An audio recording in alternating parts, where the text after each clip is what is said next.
Assalamualaikum warahmatullahi wabarakatuh. Selamat berjumpa lagi teman-teman semua. Kali ini kita akan membahas tentang cara menginput data yang berurutan. Jadi teman-teman kita klik di sel A2 ya, kita menggunakan Microsoft Excel untuk aplikasinya. Kita klik di sel A2, misal kita ketikkan di sini angka 1, kemudian di A3-nya ini kita ketikkan angka 2, kemudian dan seterusnya angka 3 dan seterusnya di sini. Nah, ini bisa kita lakukan ketika data tersebut sedikit. Jadi bisa kita lakukan. Tapi kita tidak bisa membayangkan ketika data yang ingin kita ketikkan ini lebih dari 3. Misal 100, bahkan misal 1000 ataupun lebih. Ini bisa saja. Ini tentu akan menyulitkan kita untuk menginputkan data seperti ini. Nah, langkah yang sederhana pada pertemuan kali ini yaitu kita dengan cara diblok pada data yang 2 ini. Ya, 2 atau 3, minimal 2. Kita hapus yang 3-nya, minimal 2 di sini. Kita blok, kemudian tarik, kita arahkan mouse-nya, perhatikan pointer mouse dalam hal ini masih berbentuk plus warna putih, kita arahkan ke pojok kanan bawah di sini, maka berubah menjadi tanda plus warna hitam. Ini kita klik kemudian tarik ke bawah, ini otomatis akan muncul data-data berurutan. Nah, ini data yang berurutan. Ini bisa kita tarik ke bawah terus sampai batas yang kita inginkan. Jadi tidak usah kita ketikkan satu persatu.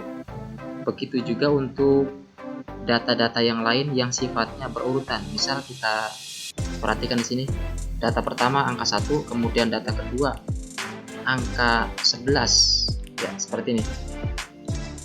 Maka teman-teman bisa memperkirakan yang muncul setelah angka 11 ini berapa.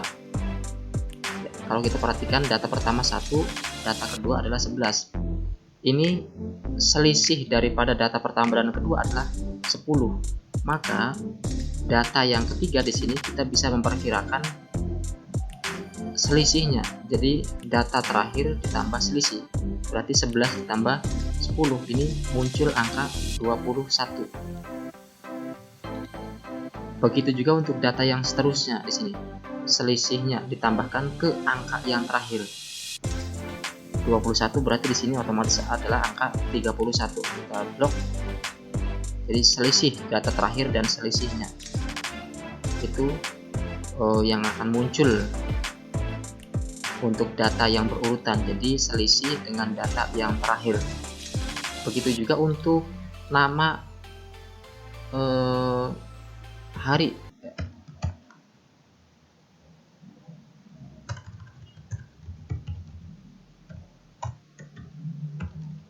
Bisa kita blok kemudian tarik ke bawah seperti ini.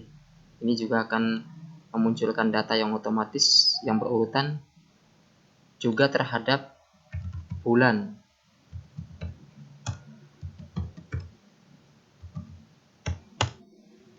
Ini kita blok ya seperti ini.